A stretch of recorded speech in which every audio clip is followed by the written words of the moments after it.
भारतीय चित्रपटसृष्टीत आपल्या अमूल्य योगदानाने अमिट छाप उमटवणाऱ्या प्रतिभासंपन्न सृजनशील व्यक्तींना पद्मपाणी जीवन गौरव पुरस्काराने सन्मानित करण्यात येते. आजपर्यंत आपण सिनेक्षेत्रातील विविध दिग्गजांना सन्मानित केले. यामध्ये माननीय श्री गिरीश कासरवल्लीजी, सुमित्रा भावे मॅडम, अदूर गोपालकृष्णन, अमोल पालेकरजी आणि गतवर्षी श्री जावेदजी अख्तर यांना हा पुरस्कार आपण देऊन सन्मानित केले. यंदा पद्मभूषण ज्येष्ठ लेखिका दिग्दर्शिका साई परांजपे यांना पद्मपाणी जीवन गौरव पुरस्काराने आपण सन्मानित करणार आहोत. मंचावरील मान्यवरांना विनंती आहे की आपण त्यांना सन्मानित करावं. माननीय श्री विकासजी Kharge sir, Shri Nandkishore Kagliwal sir, Shri Ankushrao Kadam sir आणि माननीय श्री आशुतोष गोवारीकरजी, मंचावरील सर्वांनाच विनंती आहे की हा पुरस्कार आपण द्यावा. एक विशेष मला इथे सांगावंसं वाटतं की हा पैठणीचा जो शेला आहे तो आपल्या MGMच्या खादी विभागाने खास तयार केलेला आहे आजच्या या कार्यक्रमासाठी, साईताईंसाठी, ज्याच्यावरती पद्मपाणी आहे. आणि ह्याचाही एक औचित्य आज आहे. हा सुरेखसा शेला, स्मृतिचिन्ह, सन्मानपत्र आणि 2 लाख रुपये असा या पुरस्काराचं स्वरूप आहे.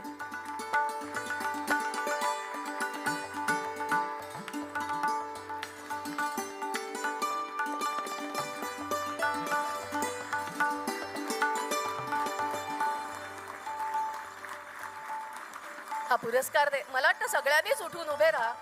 साईताईंचं जे कार्य आहे ते आपल्या अगदी सगळ्यांनीच. I request everybody to kindly stand up. Yes. In respect.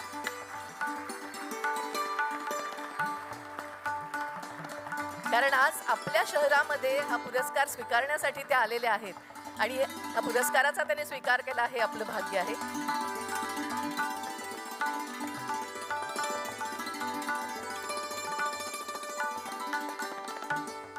धन्यवाद.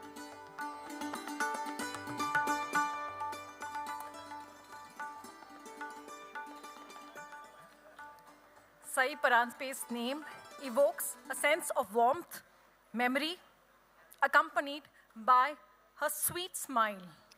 Her body of work, marked by films that are heartwarming, joyous, innocent, and feminist, without stridency, remains a testament to her unique creative vision. Sai Paranjpye's career is a celebration of creativity, resilience, and unorthodoxy, and her work has left an indelible mark on the Indian cultural life.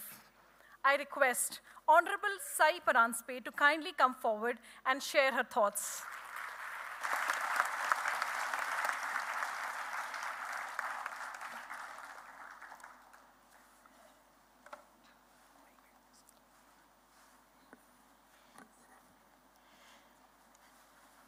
मंचावरचे महाजन आणि प्रेक्षागृहातले प्रियजन, नमस्कार. Shirley मॅक्लेन या सुप्रसिद्ध हॉलिवूडच्या नटीला 1984 साली terms of एन्डिअरमेंट या सिनेमासाठी Oscar award मिळाला. त्यावेळी केलेल्या भाषणात ती म्हणाली, स्वतःच्या कर्तृत्वाबद्दल तुम्हाला रास्त आत्मविश्वास असेल, अमुक सन्मानासाठी आपण पात्र आहोत अशी तुमची मनोमन धारणा असेल, तर कोणतंही शिखर गाठणं असाध्य नाही. आणि मग तिला मिळालेली ऑस्करची मूर्ती किंवा ऑस्करची प्रतिमा उंच करून ती म्हणाली, या सन्मानाला मी पात्र आहे, I deserve this.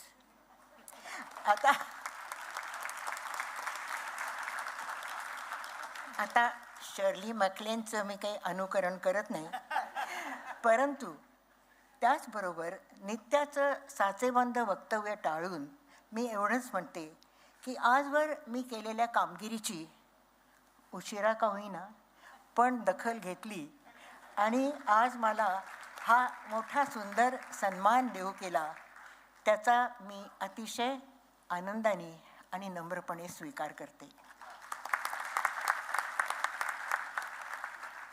Ajanta Verul आंतरराष्ट्रीय चित्रपट महोत्सव एका वेगळ्या धारणेने सुरू झाला. मराठवाड्यामधल्या रसिकांना खास आपला वाटेल असा हा उत्सव आहे. सांस्कृतिक आणि कलाविषयक उपक्रम केवळ पुण्या मुंबईतच घडू शकतात असं नाही, असं हे या प्रकल्पाने दाखवून दिलं. मराठवाड्यामधल्या तरुणाईला सिने साक्षर केलं आणि हे ब्रीद या फेस्टिवलनी चालूच ठेवलं. आपली खासियत जपली. या धिटुकल्या बालकाला आता छान बाळसं लाभलं आहे. आता त्यांनी छान बाळसं धरलं आहे आणि आज मी त्याला तीट लावायला इथे उभी आहे. महाराष्ट्रामध्ये प्रभातच्या जमान्यात माणूस, शेजारी, कुंकू, संत तुकाराम, रामशास्त्री यासारखे श्रेष्ठतम सिनेमे निर्माण झाले. पुढे 54 साली आचार्य अत्रे यांच्या श्यामच्या आईला पहिला राष्ट्रीय पुरस्कार मिळाला. पण नंतर हळूहळू मराठी सिनेमा मंदावला, रोडावला आणि माझघरामधल्या कौटुंबिक गुंत्यामध्ये अडकून राहिला. आणि मग पुढे काही काळ तशी सामसूमच होती. पण आनंदाची गोष्ट अशी की गेल्या 20-1 वर्षामध्ये मराठी चित्रपटाला पुन्हा उभारी आली आहे. वर्षाला किमान 50-60 तरी नवीन सिनेमे जन्माला येतात आणि विशेष म्हणजे त्यातले अनेक शहरी संस्कृतीपासून दूर असलेल्या मातीमधून निपजतात. होतकरू दिग्दर्शकाला वाटणारी तळमळ, खाजगी व्यथा, सामाजिक पोटतिडीक अशा जाणीवामधून यातल्या बऱ्याच सिनेमांचा जन्म होतो. त्यातले काही जरी तांत्रिकदृष्ट्या थोडे कच्चे असले तरी आशयाला पक्के असल्यामुळे ते थेट भिडतात. तर ह्या सिनेमंडीमधून नानाविध विषयांना वाचा फुटली. चोर पावलांनी दबकत येणाऱ्या तारुण्याची चाहूल घेणारा शाळा, नावातच आशय सांगणारा फॅमिली कट्टा, विद्यार्थी आणि लैंगिक शिक्षण हा अवघड प्रश्न हाताळणारा बालक पालक, एका कुटुंबाच्या मरणोत्तर उद्भवलेल्या वास्तवाला झेलणारा गोदावरी, अनेक प्रेमकथांच्या गडबड गोंड्यात अडकलेला विनोदी एक डाव धोबी पछाड आणि इच्छा मरणाचा हक्क पडताळून पाहणारा व्हेंटिलेटर, स्त्री भ्रूण हत्येचा वाय, भ्रष्टाचाराचा पडदा फाडून दाखवणारा मुळशी पॅटर्न, कोविड कांडावर बेतलेला विषय हाड, लग्नाच्या बाजारात मुली बघण्याच्या सोहळ्याचा परखड समाचार घेणारं स्थळ, नक्षल चळवळीवरचा घात, भूक म्हणजे काय याचा वेगळा प्रत्यय देणारा जिप्सी, दलितांचं एक वेगळंच विश्व दाखवणारा पारितोषिक विजेता फॅन्ट्री आणि शिवाय सिनेजनक दादासाहेब फाळक्यांची यशोगाथा सांगणारा हरिश्चंद्राची फॅक्टरी. माझं म्हणणं सिद्ध करायला मला वाटतं एवढी यादी पुरेशी आहे. वर्षाला जे 50-60 सिनेमे बनतात ते सगळेच यशस्वी होत नाहीत. बिनधास, श्वास, टाईमपास, सैराट, वेड, जिम्मा, बाईपण देगा देवा असे काही थोडेच नशीब काढतात. काही सिनेमे तर चित्रपट महोत्सवांसाठीच केवळ निवडले जातात आणि मग फेस्टिवलच्या रिंगणात ते फिरत राहतात. सामान्य प्रेक्षकांपर्यंत पोचतीलच असा काही भरोसा नसतो. काही चित्रपट तर कधीच प्रकाशित होत नाहीत. त्यांना वितरक सापडत नाही, थिएटर मिळत नाही आणि म्हणून प्रेक्षकही भेटत नाहीत. हे सिनेमे कायम डबा बंद राहतात. मोठ्या उमेदीने केलेल्या श्रमांचं चीज होत नाही अशा बऱ्याच शोकांतिका आहेत. सुदैवाने मागच्याच ठेच पुढचा शहाणा हा नियम डावलून धडपडत्या शिलेदारांची नवी पिढी मग सरसावते आणि प्रकल्पासाठी आपल्या लागणारा पैसा मिळवण्याचा त्यांचा आटापिटा सुरू होतो. पण केवळ सरकारी वरदहस्त किंवा खाजगी धनाढ्य कंपन्यांचा, कॉर्पोरेट्सचा आर्थिक पाठिंबा यांच्या जोरावर सिनेमा तगू शकत नाही. कारण सिनेमा हा अखेर प्रेक्षकांसाठी असतो, तुमच्या आमच्यासाठी. पटकथा लेखक दिग्दर्शक MT वासुदेवन नायर व्यावसायिक आणि समांतर या दोन्ही क्षेत्रात त्यांनी नाव कमावलं. त्यांच्याबद्दल किती जणांना माहिती आहे? दुर्दैवाने अलीकडेच ते कालवश झाले. तसं गेलं वर्षच निर्दयी ठरलं. काढता पाय घेता घेता त्यांनी चांगलाच हात दाखवला. कोणताही भेदभाव न बाळगता राष्ट्राच्या विविध क्षेत्रामधल्या भल्या भल्या व्यक्तीवर त्यांनी घाला घातला. माजी पंतप्रधान मनमोहन सिंग, संगीत उस्ताद झाकीर हुसेन आणि भारतीय सिनेमाला एक वेगळी दिशा दाखवणारा श्याम बेनेगल यांनी निरोप घेतला. पैकी झाकीरनी माझ्या चित्रपटात साजला अप्रतिम संगीत दिलं. तो सिनेमाच मुळी गायनाच्या पार्श्वभूमीवर होता. सिनेमामध्ये एका तरुण संगीत दिग्दर्शकाची मानाची भूमिका मग झाकीरने केली.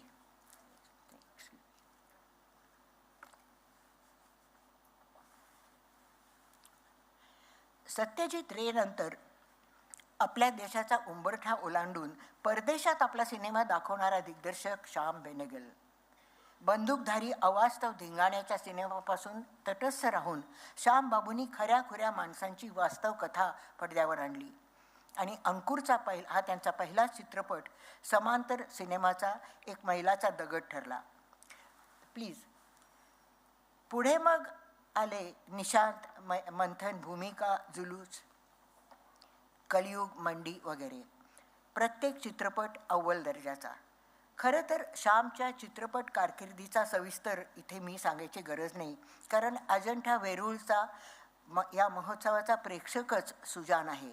त्यामुळे याच्या जगजाहीर कर्तृत्वाची पूर्णपणे त्यांना माहिती आहे ह्याची मला खात्री आहे. मात्र श्यामबरोबर जो माझा व्यक्तिशः संबंध आला आणि सिनेक्षेत्रात मी पदार्पण करण्यासाठी त्याचा जो मोठा सहभाग मला लाभला त्याबद्दल मला इथे थोडंसं हक्काने सांगावंसं वाटतं. आपल्या देशात टेलिव्हिजन सुरू झाला तेव्हा दूरदर्शनच्या पहिल्या 6 पायोनियर प्रोड्युसर्सच्या तांड्यामध्ये मी होते.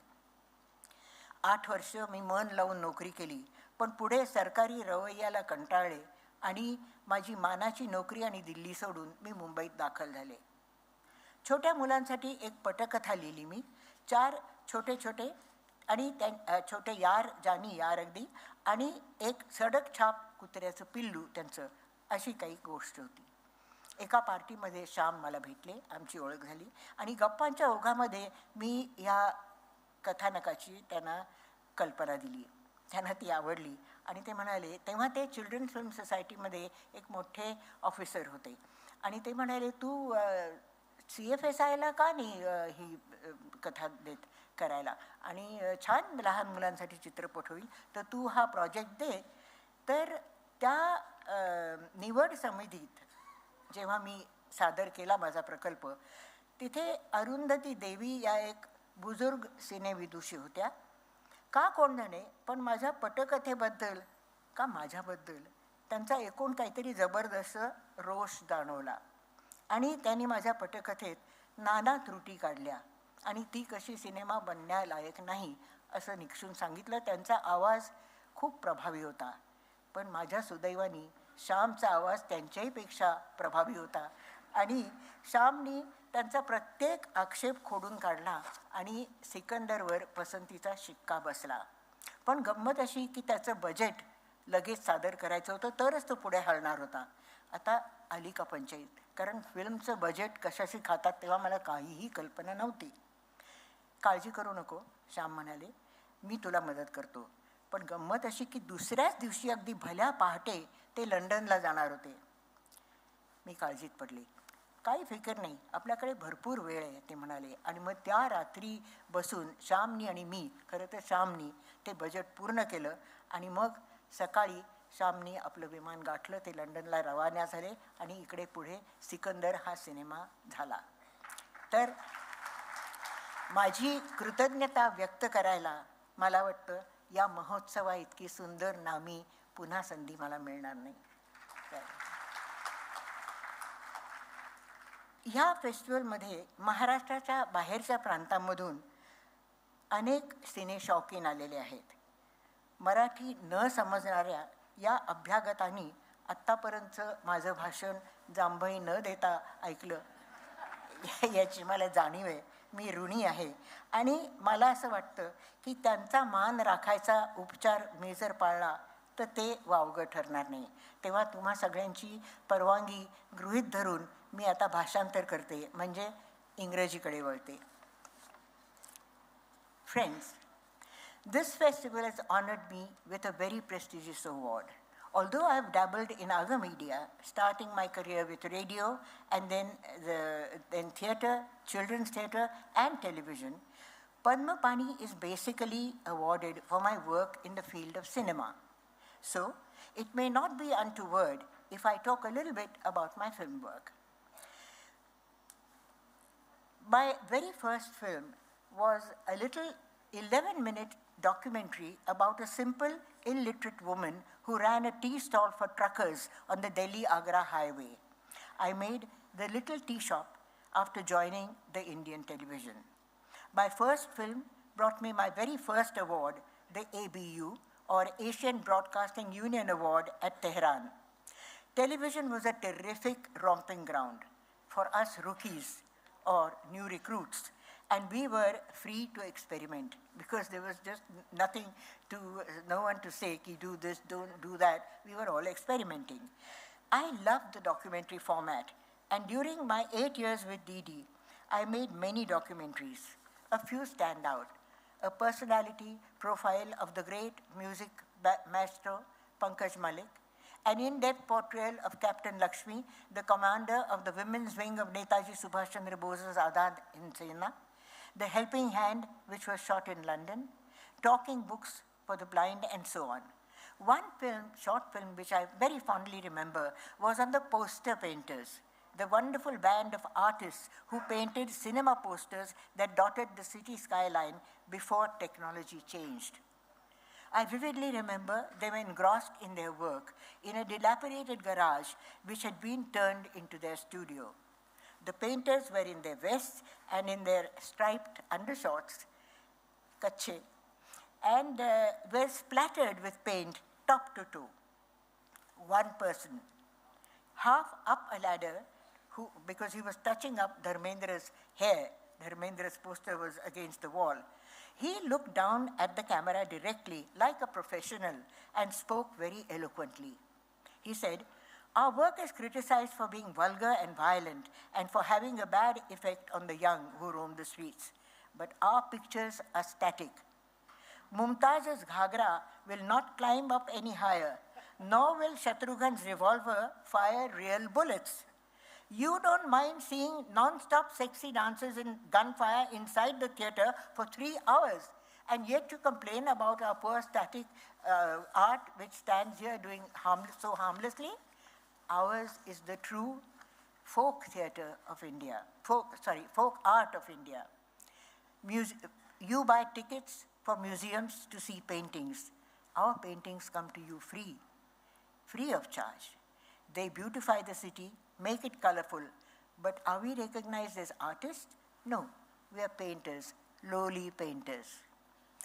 At Doordarshan, I experimented with the TV featurette formula. It was actually a mini film bound by a 1-hour time limit. That was a featurette. As I am basically a writer, I have scripted every single work that I have directed, be it for the radio, television, theatre, or film, with one exception. My very first feature film, Begar, was scripted by the distinguished journalist Latika Padgaonkar. Dilip was many things: a brilliant editor, political commentator, linguist, film savant, and a dear friend. Not the least of his many attributes, he was the husband of Latika Padgaonkar, who is herself a film scholar and critic, and very much a leading light in this current festival of ours. My eternal grievance has been that I am not known as a writer, but only as a director. Now, I've always claimed that I'm a first-rate writer and a second-rate director. Anyway, my very first feature film was Sparsh. It was a love story about two handicapped persons. He, the hero, is physically handicapped, being blind, while she, the heroine, is emotionally handicapped as she's still grieving for her husband who died in an accident 2 years back. The backdrop of the film is a school for visually impaired children where he, Niranjan is the principal. Actually, I'd been forced to make a short info film about student activities in a school for the blind for an oncoming World Handicap Day. Being hypersensitive about the blind, especially blind children, I was very reluctant to go to this place and to shoot a film there. But I had no say. I had to go. It was my job. But a visit to the Blind Relief Association really opened my eyes. The principal, Mr. Ajay Mittal, himself sightless, was dynamic, erudite, and full of confidence, as were all his students. I did make the mandatory short documentary for television, but the impact of my visit had been so vivid and forceful that it could not be pushed aside. I wrote and directed a telefilm, Raina Beete Jaye, with Kulbhushan Kharbanda and Sushma Seth in the lead. It was very, very warmly received by Delhi viewers, and we had about 5 or 6 repeat telecasts. However, I was not very happy with this effort, because due to the time constraint, I could not do justice to the wonderful activities of the children. One such activity I'd love to tell you was the way, the sensational game of cricket that they played. It was fantastic. They have a little ring, a jingling ring woven with bottle tops for their ball, and the bowler has a bat which is a rather broad plywood.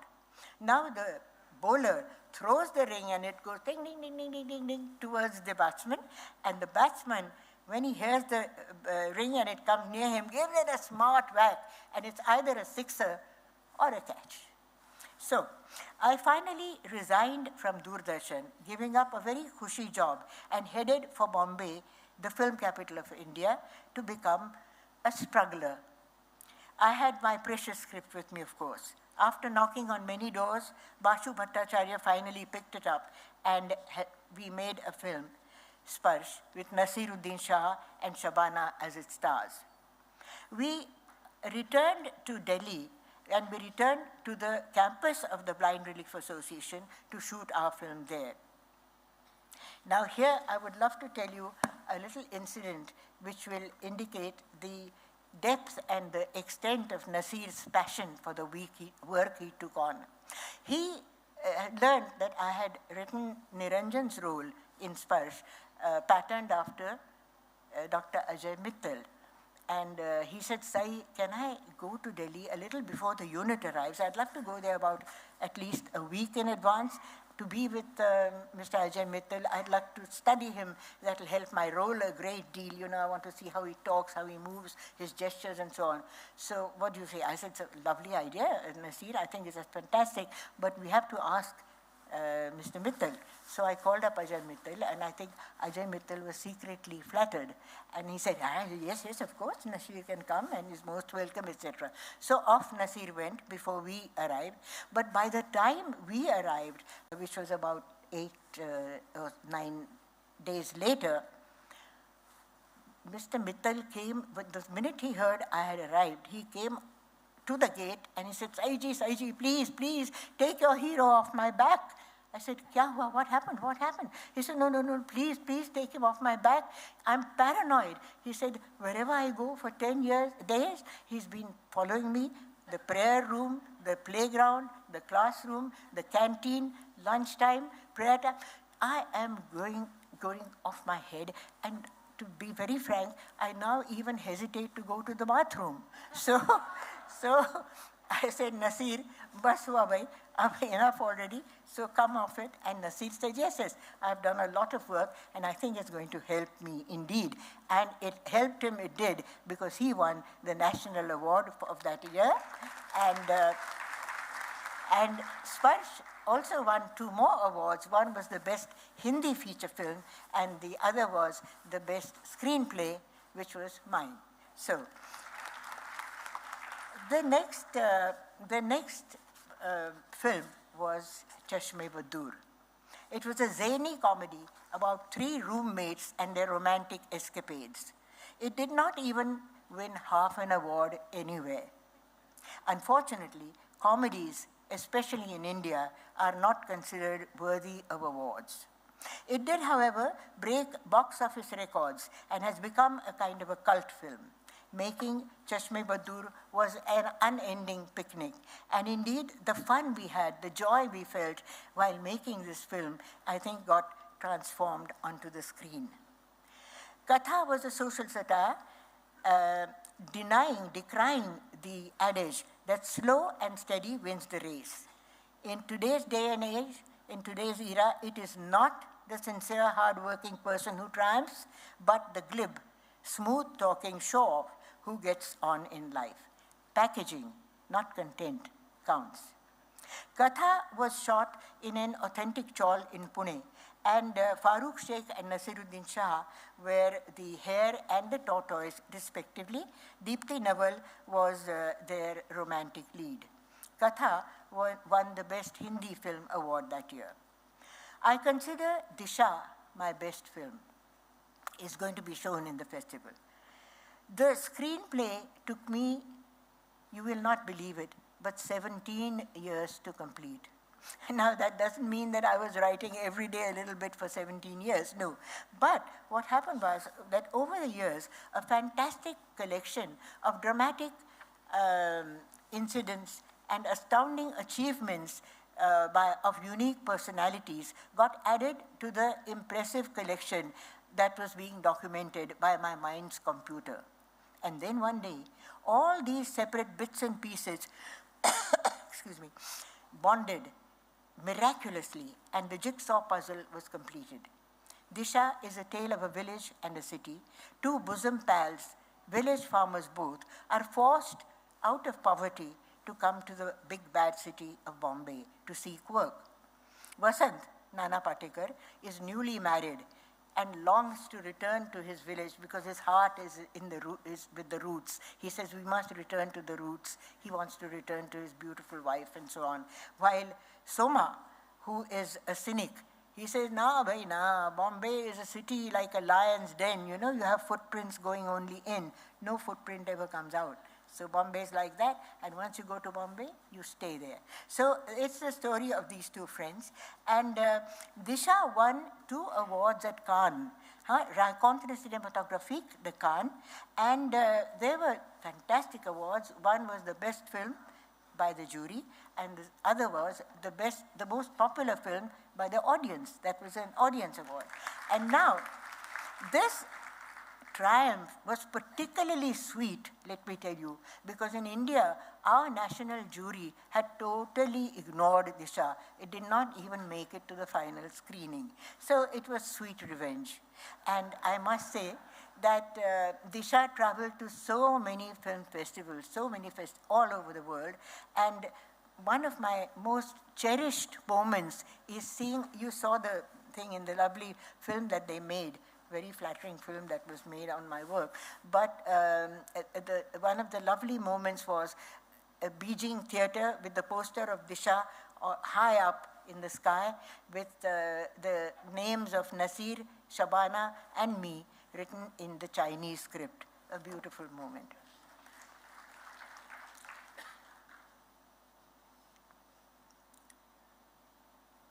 Papiha was on forests. Papiha, I like to say, was my fantasy or my fairy tale written for adults. It was a love triangle.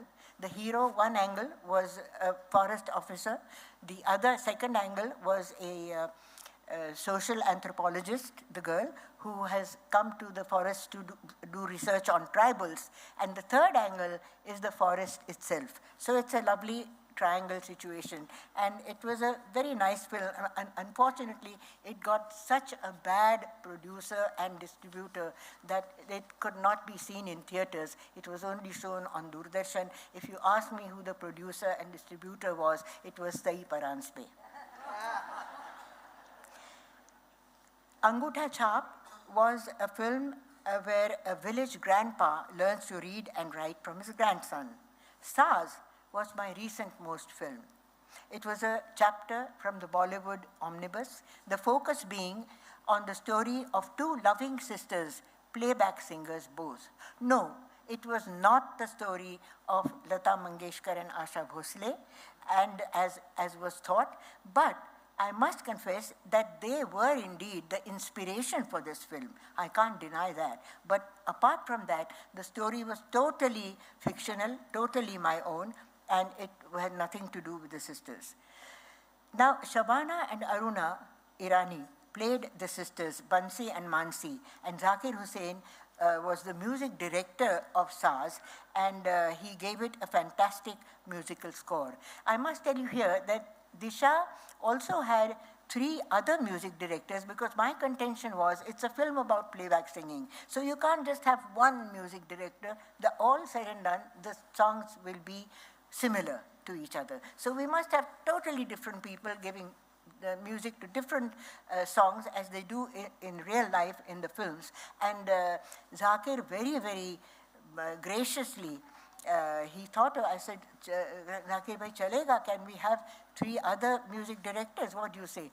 He thought for a bit, and then, as I said, very graciously, and he said, what you say is right, I buy that, that it makes sense. So yes, let's call them. And then what we decided was, Zakir, of course, was the main music director, and the other 3 music directors were our guest music directors, like you have guest Kalakar. And they were Yashwant Dev, and Bhupen Hazarika, and Rajdat, and they were the other 3. So anyway, I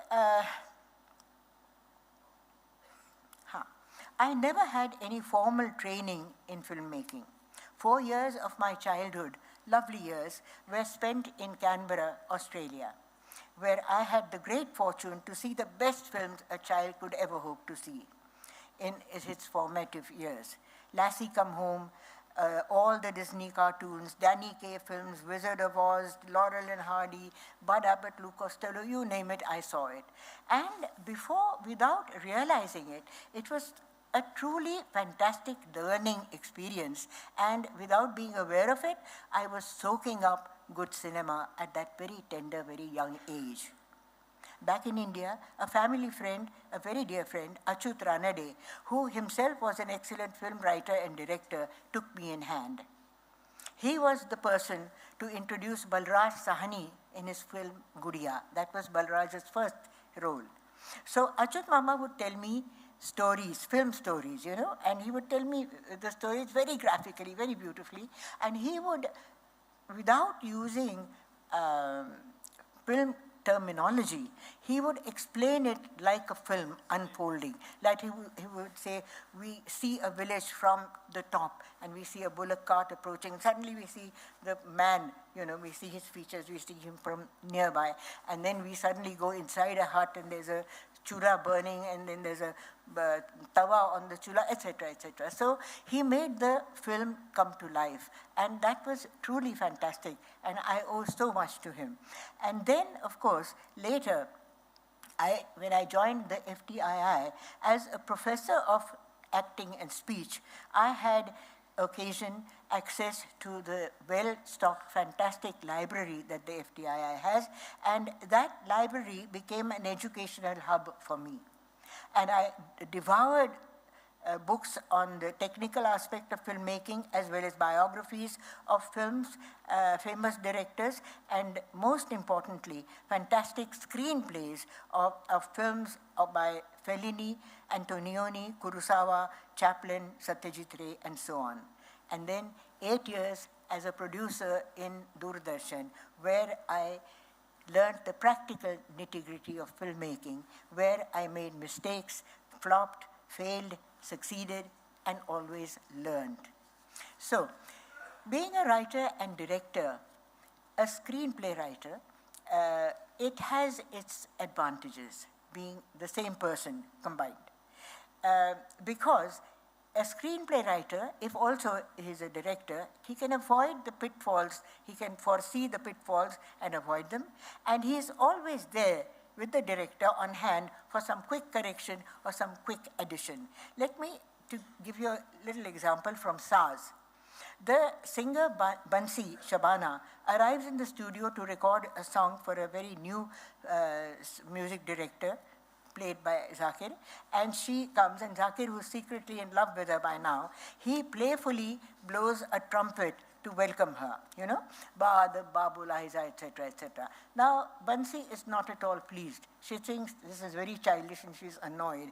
And then Zakir says, he is quick to realize, and he says, मैं माफ़ी चाहता हूँ, लेकिन आपके पधारने से मैं इतना बाग हो गया कि मैं अपय में नहीं रहा, मुझे माफ़ कीजिए, क्या आप मेरे दिल की धड़कन सुनना चाहेंगी?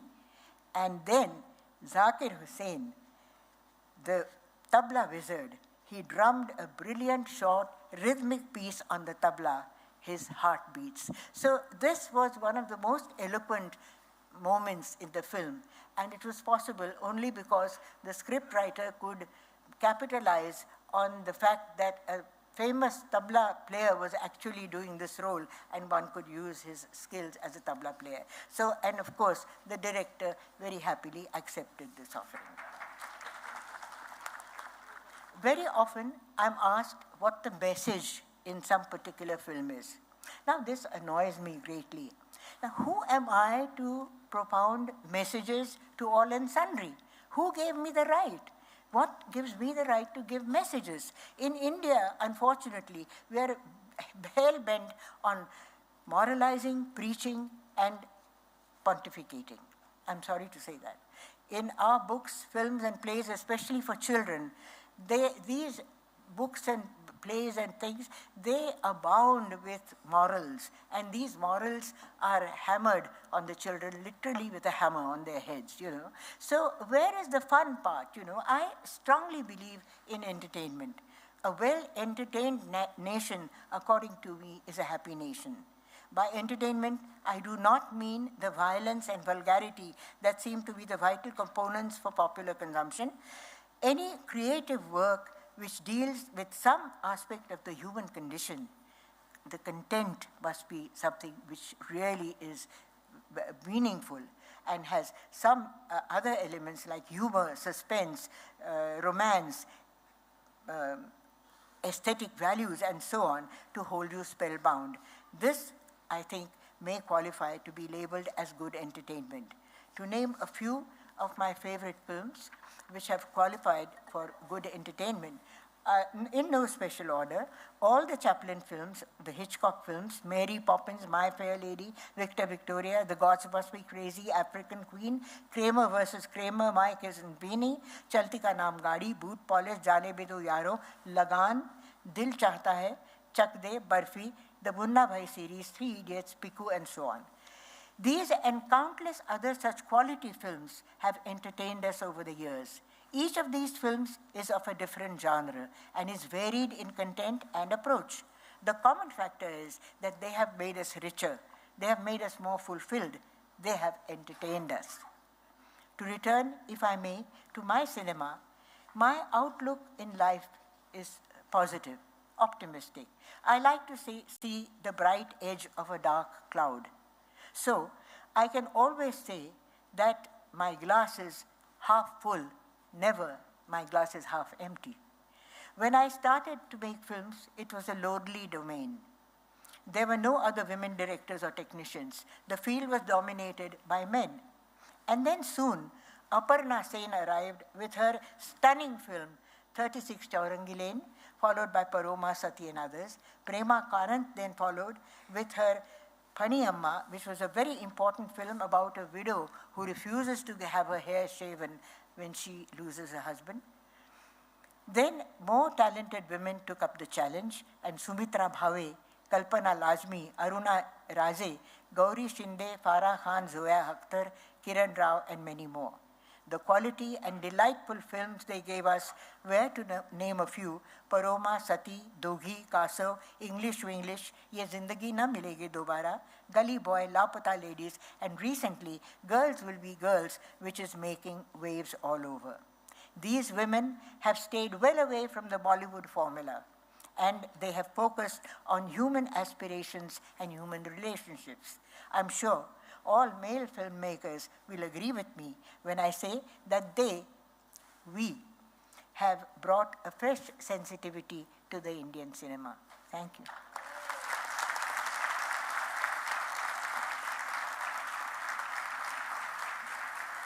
धन्यवाद. 60 ते 70 वर्षाचा हा इतिहास अत्यंत अभ्यासपूर्ण असं हे विवेचन, हे सगळं ऐकून मला असं वाटतं आपण सगळेच जण अंतर्मुख झालेलो आहोत. त्यांच्यासाठी काही शब्द वापरण्यापेक्षा मला असं वाटतं की त्यांच्यासमोर नतमस्तक होणं हे जास्त योग्य आहे. धन्यवाद. थँक्यू.